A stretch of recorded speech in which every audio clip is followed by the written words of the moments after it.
అటల్ బిహారీ వాజ్పేయి ప్రధానమంత్రిగా ఉన్నప్పుడు బీహార్‌లో జరుగుతున్న అరాచకాలు అప్పటికి 15 ఏళ్ల నుండి వరుసగా ఉన్నటువంటి ఎవరైతే నితీష్ కుమార్ ఇదే సారీ అప్పుడున్నటువంటిది లాలూ ప్రసాద్ యాదవ్ గురించి కిడ్నాపులు, అత్యాచారాలు, హత్యలు బహిరంగంగా జరుగుతున్నాయంటూ జంగిల్ రాజ్ అని విమర్శించారు.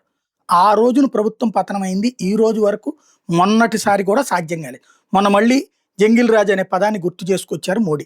ఇప్పుడు అదే పదాన్ని బెంగాల్‌లో ప్రయోగించారు. ఓటు బ్యాంకు రాజకీయాల కోసం చొరబాటుదారులను కాపాడుతూ దేశ భద్రతతో ఆటలాడుతున్న తృణమూల్ కాంగ్రెస్ పార్టీకి బుద్ధి చెప్పాలని పశ్చిమ బెంగాల్ ప్రజలకు నరేంద్ర మోడీ పిలుపునిచ్చారు. రాష్ట్రంలో శాంతి భద్రత నెలకొల్పాలంటే మహాజంగిల్ రాజుని అంతం చేయాల్సిందే. అభివృద్ధి కావాలన్నా పెట్టుబడిదారులను ఆకర్షించాలన్న తృణమూల్ని చిత్తుగా ఓడించాల్సిందే అన్నారు. ఆదివారం హుంగ్లీ జిల్లాలో ఉన్నటువంటి సింగూరులో పర్యటించారు. 830 కోట్ల విలువైన అభివృద్ధి ప్రాజెక్టులు ప్రారంభించారు. 3 వందే భారత్ రైళ్లకు పచ్చ జెండా ఊపారు. ఆ తర్వాత బహిరంగ సభల్లో మాట్లాడారు. రాబోయే బెంగాల్ అసెంబ్లీ ఎన్నికల్లో మహాజంగిల్ రాజ్కి బీజేపీ సుపరిపాలనకు పోరు జరగబోతోందన్నారు. తప్పుడు డాక్యుమెంట్తో స్థిరపడిన చొరబాటుదారులను తాము అధికారంలోకి రాగానే వెనక్కి పంపిస్తామని పునరుద్ఘాటించారు.